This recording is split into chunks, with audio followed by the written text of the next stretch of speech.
UPSC prelims कैसे crack करें? ये एक ऐसा क्वेश्चन है जो कि हर एस्पिरेंट के दिमाग में आता है।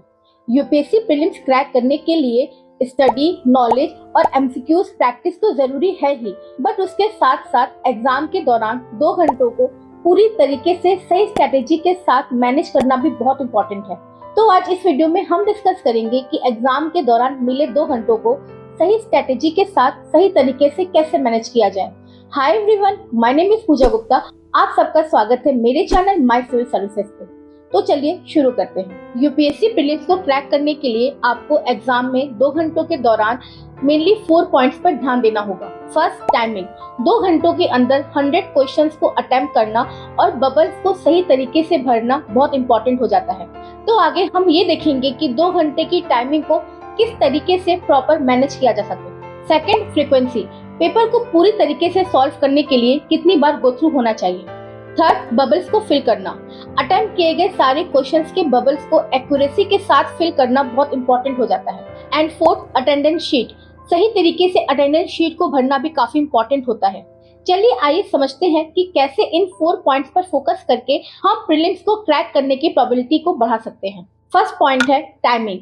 आपको पूरा पेपर सही तरीके से कंप्लीट करने के लिए सिर्फ 2 घंटे का समय मिलता है। आपको इन 2 घंटों के दौरान 3 इंपॉर्टेंट काम करने होते हैं। फर्स्ट, क्वेश्चंस को अटेम्प्ट करना। सेकंड, बबल्स को भरना। और थर्ड, अटेंडेंस शीट्स को भरना। तो अगर मैं अटेंडेंस शीट और बबल फिल करने को कंबाइन करूं तो आपका 20 से 25 मिनट का समय इसी प्रोसेस में निकल जाता है और अब आपके पास पेपर के 100 क्वेश्चंस को अटेम्प्ट करने के लिए सिर्फ 90 टू 95 मिनट्स या लगभग 1.5 घंटे का समय ही बचता है। सेकेंड पॉइंट है फ्रीक्वेंसी। इसका मतलब है कि पेपर को आपको कितनी बार में अटेम्प्ट करना है। पेपर को मेनली 3 टाइम्स में अटेम्प्ट किया जाता है।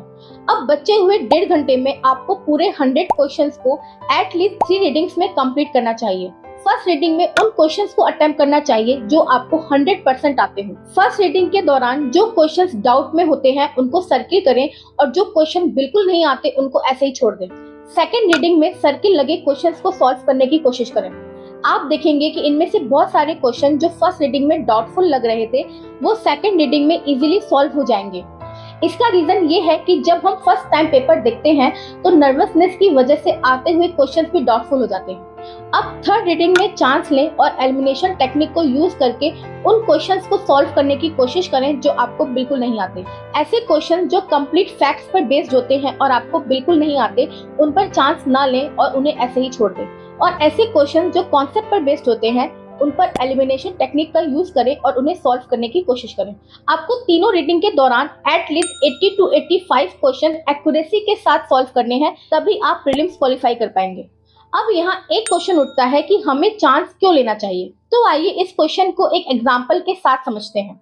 यदि आपने 10 क्वेश्चन थर्ड रीडिंग में चांस लेकर अटेम्प्ट किए हैं और मान लीजिए आपके 6 क्वेश्चन गलत हो गए और 4 क्वेश्चन ही सही हैं, तो उस केस में आपको मार्क्स मिलेंगे 4 into 2 is equal to 8 for correct questions and 6 into 2 by 3 is equal to 4 will be deducted for incorrect questions. Means 8 number आपको पॉजिटिव मिलेगा और 4 नंबर आपका नेगेटिव हो जाएगा। अगर हम नेट मार्क्स को देखें तो आपके पास बचेगा 4 मार्क्स। फिर भी आप 4 नंबर पॉजिटिव में रहेंगे, जो कि यूपीएससी प्रीलिम्स को क्रैक करने के लिए बहुत इंपॉर्टेंट हो जाता है, क्योंकि कभी कभी प्रीलिम्स एग्जाम 1 नंबर या उससे कम से भी रुक जाता है। और अगर आपके 10 में से 4 से ज्यादा क्वेश्चन सही हो गए तो आपके मार्क्स और ज्यादा पॉजिटिव में आ जाएंगे। इसलिए चांस जरूर लें। अगर आपने कॉन्सेप्ट के साथ अच्छे से पढ़ाई की है तो आपके ज्यादा से ज्यादा क्वेश्चन सही जरूर होंगे। थर्ड पॉइंट है बबलिंग, बबल्स को भरना। बबल्स को आराम से और सही तरीके से भरना बहुत जरूरी है, क्योंकि आपको चाहे पेपर में कितने भी क्वेश्चन आते हो और आपने कितने भी ज्यादा क्वेश्चन अटेम्प्ट किए हो, पर अगर आपने बबल्स को जल्दबाजी में गलत तरीके से भरा है तो आपका पूरा प्रीलिम्स खराब। हर रीडिंग के साथ जितने क्वेश्चन सॉल्व हो जाते हैं उनके बबल्स को तुरंत ही भरें। सारे बबल्स को लास्ट के लिए ना छोड़ें, क्योंकि कभी कभी लास्ट में घबराहट की वजह से बबल्स गलत भर जाते हैं। और हर क्वेश्चन के लिए सही ऑप्शन को चेक करके सही तरीके से आराम से बबल भरें। फोर्थ पॉइंट आता है अटेंडेंस शीट। इन अटेंडेंस शीट पर अपना answer booklet number, roll number बहुत ही आराम से सही तरीके से भरें। बिल्कुल भी जल्दबाजी ना करें, क्योंकि अगर जल्दबाजी की वजह से थोड़ी सी भी गलती हो गई तो आपका काफी समय इन गलती को ठीक करने में चला जाएगा और इस दौरान आपको जो मेंटल प्रेशर होगा वो आप एग्जाम टाइम में डील नहीं कर पाएंगे। तो अगर आप यूपीएससी प्रीलिम्स को देते वक्त इन 4 पॉइंट्स को ध्यान रखेंगे तो आपके प्रीलिम्स एग्जाम को क्वालिफाई करने के चांसेस बहुत ज्यादा बढ़ जाएंगे और आप अपने सपनों की तरफ अपना एक कदम आगे बढ़ाएंगे।